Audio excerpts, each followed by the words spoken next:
Would you ever suspect a child in a murder investigation? I know I certainly won't, so that's why today's case is a very intriguing one. Because we've got two children, 18-year-old Robert and his younger brother, 16-year-old Michael Bever, who believed that society was useless and went ahead to murder their whole family. This is Michael Bever, the younger of the two brothers, and detectives have brought him in for questioning in relation to the murder of their whole family. The detective starts by reading Robert his rights to him, so he knows exactly what he can and cannot do.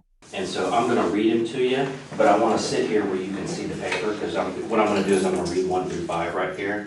And so I'll read them and you kind of can look at it with me. I want to make sure you understand all these. You have the right to remain silent. You do not have to answer any questions or make any statement. Anything you say can and will be used against you in court. You have the right to talk to a lawyer before we ask you any questions, and you have the right to have a lawyer with you during questioning. If you cannot afford a lawyer and want one, the court will appoint one for you before you are asked any questions. The detective does all this to put him at ease so he doesn't perceive a threat of any kind. When all the formalities are done, the detective starts by asking him to describe what he thinks happened, or his side of the story. Man, I'm just kind of got thrown into this, so I was hoping maybe you could kind of just go back at the beginning when all this started and kind of tell me what happened, because I need kind of the details so we know and understand what you went through and stuff. Okay, so like the very start. Mm-hmm. Okay, about like 2 months ago. Okay. Is when we first really started talking. So when you say we, who are you talking about? Me and my other brother is also. Your brother? Yeah, who's he has to do with me. And what's his name? Robert Bever. Robert? Okay. And how old is he? 18. Okay. All right. Go ahead. Sorry. A couple months ago, I think back to the start of this year, we started talking about voodoo and rampage and stuff like that. Okay. And I didn't take it seriously at first, but then he started buying like a body armor and stuff. Where did he buy body armor from? eBay and Amazon. Oh, okay. Yeah, legal. Does he have a job? He did at Mike Tech. He quit at the start of the year. And basically, it just kept escalating. He kept getting ruined, and he asked if I wanted any, and I said yes, so he got me my own set. Okay. And then about a month, about like June 30th, is when he came to me and said he found out that he can legally buy guns without permit in Oklahoma, that he could. Okay. And that's when he started planning. And Did you? Now you said he bought body armor, but you kind of said like a bunch of stuff. Did he buy? What else did he buy besides body armor? Besides body armor, knives, and he was in the middle of buying guns and ammunition. I see. Okay. Where did he buy the knives from? eBay too. Okay. eBay Can you tell me, like, how many knives or what they look like or anything like that? I think he had about 3 normal knives and then 1 small kit in packs. Okay. And then the guns. Where did he start buying guns from? He bought them online. I think the website's like Bud's Gun Shop, and he bought 2 Glocks, 2 Glock 31s, and a shotgun. I forget, it's like a Mossberg, I think. Oh, okay. Bought the Glocks off of a website called Bud's Gun Shop, I think. Okay. And he bought the Mossberg off of the official website, and then had them shipped to like the Okinawa gun club. So they're actually right now waiting for him. So they were shipped to a gun shop. here in Broken Arrow? Yep. Okay. And where is that gun shop, do you know? he said 7 miles away. He was planning on biking up. Okay. It's like and I think it's next to Gip Mall. It's like the Okinawa gun shop. Okay. Or something. And then he bought, I think it was like 250 shotgun rounds. Okay. On eBay. Not eBay, but some website. On some website. Then I think he bought close to 1,000 rounds for the Glocks. Wow, okay. And But he's supposed to still... get out today. Oh, so he was supposed to have to pick those up. Yeah, they're supposed to pick them up today. And where was he supposed to pick those? The ammunition, it was being shipped to the house. The guns were at the Okinawa gun shop. Okay. Do you know what his eBay user was? No. No. Okay. I just didn't know if you'd ever been on eBay and shopped or anything. Well, I used to a long time ago, not like, novelty stuff. Right. But So then how, so So he was buying weapons because you guys had talked about murdering. Yeah, and he started planning it. Okay. And I went along with it because I didn't see it the way I thought I would want to do it. I very quickly learned tonight that I didn't. Okay, that you didn't want to do it? I don't want to do it. I didn't, just because I didn't kill anyone. Okay. I stabbed someone. Who did you stab? My younger brother, Christopher. Christopher. How old's Christopher? 9, I think. Michael admits to stabbing Christopher, even though he said he didn't want to do it. Michael goes on to explain that they've always thought society was useless all along and had planned to carry out mass murder. They were going to start with their family and had ordered the weapons and body armor online. And so we set a date. So was the plan to use the knives at first on the family? Here's another one. Because the guns weren't going to be here till later on? Yeah, and the guns would be too loud. Oh, I see. So, going to use the knives on the family, which obviously did not go as planned. Yeah. Thank God. Yeah. No, I just hope nobody saw it, so I mean, like, we didn't hope more people. I did. Yeah. Did, so then you picked a date, you said? Yeah, which was yesterday night, that was the date. Did you pick a time and everything? Yep, yeah, midnight, when most everyone was in bed except for Mom. So how did you guys know? He just came and got you, or you got him, or what did you guys do? We were hanging out in the bedroom waiting. Okay, and so How did you pick the date? We were evolving on with the packages and stuff would be how, because you know, all the ammunition, he didn't want them to see that. So we killed him the day before the ammunition would get held, the day after we leave. Do you guys not like your mom and dad? I mean, have they, I mean, most teenagers don't like their parents, so I can understand that. Yeah, I mean, Mom was okay, but Dad was a little bit, you know. Just a little bit too much. Yes. So, you guys waiting in the room, Mm-hmm. and was it right when midnight, and that's when things started? Right at midnight, my sister, she came in, because she was getting to go to bed, she came in to tell us. How old is? 13. Okay. She came in to tell us that Mom wanted us to get the kitchen done before we went to bed and put the cats up. And basically, we did what we planned. I got to my desk, and I had to look at something to just get to roll up, but went up behind her, grabbed her, and slid her through. Really? What did he use? His large red knife. Okay. A large red knife? Yeah, it's like mine. How big is it? It's like mine, like red. It's about Oh, I see. that big. And then she fell to the ground screaming. Mom and Dad, Mom came in first, and then she was Is in your the room hallway. upstairs or something? I don't know, I haven't been to your house, so I don't know. Her room is downstairs. It's towards the back of the Okay. house. And so she fell down and started screaming. Yeah, whatever.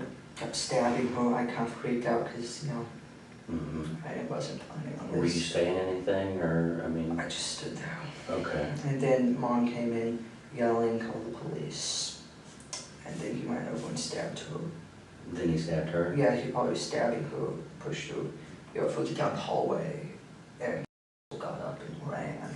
Okay. She ran out the door. Okay, so she sat down at your desk, and he slit her throat, you said? Well, she was standing at my desk and Oh, I came up see. behind and slit her throat, and then she fell down screaming. And then he stabbed her some more? When he was stabbing her some more, where was he stabbing her? Her neck. Oh, at her Her neck? neck and stomach. Stomach, okay. And then my mom came in and she started yelling, call the police, get Dad. And then he came over and started attacking her. And then actually got up and ran out the front door. Wow. And once Mom was on the ground, he got up and started chasing after her. And what were you doing? Standing Did you there. come out in the hallway? No, I was just standing in my room. In the process, I don't know what I was doing. So he stabbed your mom with the same knife? Yep, somewhere. And where did he stab her? I think in the neck too. Okay. And no, actually, he stabbed her in the neck, pushed her into the kitchen, and then together. Slit her throat. She started screaming and ran into the family. At the same time, he realized had left the house. Okay. I went over and disabled the alarm. Okay. That's what I did. And then he Where's ran. the pad for your alarm? It's not the front door. It's what? It's now the front door. Near the front door? Yeah, and so I went over and disabled the alarm so it wouldn't, But has she already gone outside? She went outside and then Robert went after her. So where did she? She was laying in the driveway and he, to go her back, the bench in our front yard and started choking her. On the bench out Yeah. front? Yeah, it was like a little bench, and he threw the bench on her and went back inside to go after the little kids. Did he bring her in, or did she stay out there? She stayed out there until he asked me to be in her, and I ran out. I had to go her inside. That's why she's in the NCUA. I had to go her inside. You brought her back in. Yeah, Was she still alive? Yeah, she was still screaming. And then that's about the time Dad came down. Okay. Because his bedroom's upstairs. And he went back in the boys' area where Robert was. The boys' area, that's what they call it, our room. And they started attacking Dad. They got a little bit of a fight. But then eventually Robert got him down, and I think he killed him. Did he cut his throat too? Where did that happen? In our room. In your room? Yeah. And where were you? I was standing in the hallway. Okay. So did you see him cut your dad's throat? Yeah. Did he stab him other places too? I don't know, I think he just went for the throat. And where was she? Was in the entryway? Yeah, I think she was in the entryway at that time, and then he went in, and Daniel was in his room, which is down the hall, and I was like, let me. How old's Daniel? I think he's 12. Okay. And I was like, let me in, and he let me in. He was sitting there on the phone with the police. I grabbed the phone, which is my phone. He got my phone. And then I ran into the kitchen and I smashed the underground. So, Which was your phone? Yeah, it was my phone. Oh. Now you don't have a cell phone anymore. And then I went back down, and and Daniel and Christopher locked himself in the bathroom. Daniel locked himself in Dad's office. Okay. And then I finally got both of them to open the door, because they thought I wanted in there to. But they were in different rooms? Yeah, they're right next to each other. Right. Oh, I see. And then Robert went in and stabbed him. They went in and stabbed Christopher. That's when I stabbed Christopher. So when he stabbed Daniel, where did he stab Daniel? I think he shanked him in the neck, and then Daniel ran off, and so I went in and started attacking Christopher. So Daniel got stabbed in the neck and he ran off? Yeah. Where did you run to? He ran into the family room about Mom. Mom ended up, she was laying on the ground yelling, call 911. Okay. And he stopped in there? Yeah, he collapsed in there, and then Robert came in and started stabbing him in the chest. Oh, I see. And then who's the youngest, the 4-year-old? The 4-year-old, I don't know what happened with her. I hope she's alive. I'm sorry, maybe I messed up. The one that you stabbed, who was that? Christopher. Christopher, that's what I'm He's trying to 8-year-old, I think. He's 8. 10. And he was in the bathroom. Yep. So Daniel had got stabbed in the neck, ran out to where your mom was. Yeah. Robert followed him, stabbed him some more. Yeah, after we stabbed Christopher in the bathroom. Oh, I see. Okay. And then basically after that, everyone was pretty much dead. We forgot about all. Who was dead? Everyone, I think, Okay. looked like they were dead, except for she was lying in the NTUA screaming, and that was a knock at the door. Okay. Someone knocked at the door. I think that might have been the neighbor, because the police wouldn't have been there yet. And then they just kept knocking on the door, so we turned around, I grabbed on, put my soft vest and heavy vest on, I was carrying the plates, I put my helmet on, and then we went out the back door of Dad's office, climbed over the fence, went down into the park, and started cutting through the woods. Okay. We both collapsed. I think so, and we were just sitting there, and they found us. That's how you got kind of dirty and stuff, dirt on you. So you guys collapsed. Were you just kind of hiding out? Yeah, we were just laying in a little ditch thing in the woods, and then we saw the light, and we lay down, and the dog came over. Did you hear the dog coming? Mm-hmm. I heard them coming, I saw them coming, and then they started yelling, and put your hands up. Mm-hmm. I stepped on my head and handcuffed me. Okay. Michael made sure to paint the scenario as it was only Christopher he stabbed and his brother, Robert, did most of the killing. After the boys carried out the killing, they escaped from the back of the house into the woods, where they expected to lay low until the police left and the coast was clear. But the police had something that changed the game for them. Dogs. The dogs were able to locate the boys easily. The boys initially planned to kill everyone in the house, but they forgot their toddler sister, who stayed asleep until the police came. And the boys didn't plan to stop at their family. They wanted to go statewide. Where were you going to go? I mean, where was going to be your mass plan to get the most people, the most bang for your buck? We're just heading generally towards Washington State. We're going to do it statewide. Did you guys have, like, were you gonna go, I mean, who else were you gonna kill? Just whoever you ran into? Yeah, pretty much. He said 5 at a time, like gas stations, restaurants. Okay, and then just keep going? Yep. Did he have some money saved up or something? Yeah, he had about 480 after buying all the ongoing weapons. Plus You still had that? Yeah, plus 100 I had. Oh, okay. So. The detective then goes on to question him why he didn't go according to their plan to kill more people himself.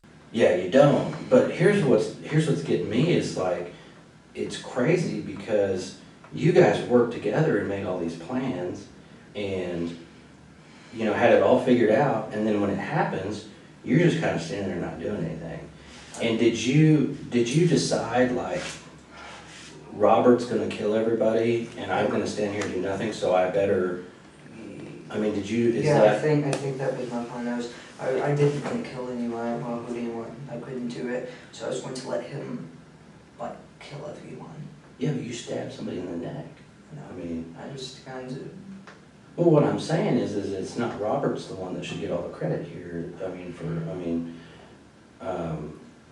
yeah. because it's a big deal. I mean, you're gonna be on the news. You know what I mean? I know.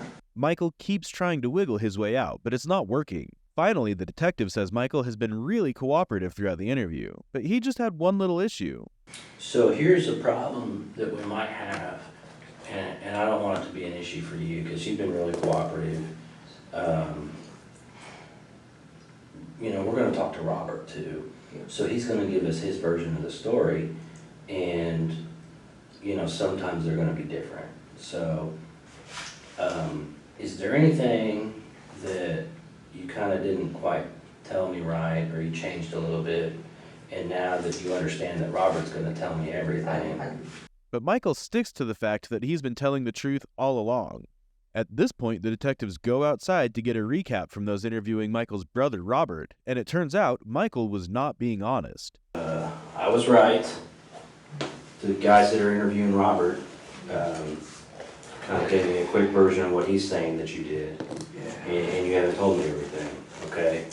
So I know you're not being completely honest, and I gave you one shot already. I'm sorry, I don't know what you might have said. I mean, Michael stays on the fact that he stabbed just one person, but he may have stabbed Christopher more than once. The detective then pressures him and scares him a little bit with the magnitude of the case in the hope that he'll tell the truth.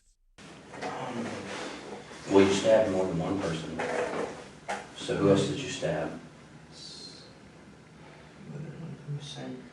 Or you stabbed more than just one time? Oh, I stabbed Christopher more than one time. How many times did you stab him? I think twice. Because you don't think we're gonna know that? Stop I thinking know. and go with what you know. You mentioned forensics a minute ago. I know. I mean, I'm just one of like hundreds of people that are gonna look at this thing, okay? I know. I mean, we got the state police coming in. There's, I don't know, 20 different forensic detectives at your house right now. They're gonna be there a long time because of the scene that it is. So everybody that you killed and every single stab wound that you inflicted, we're gonna know about. And this is your last chance to just kind of let us know, to be honest, to man up and tell us exactly what you did. And then he cracked. I hit Christopher. I did not stab Victoria or Daniel.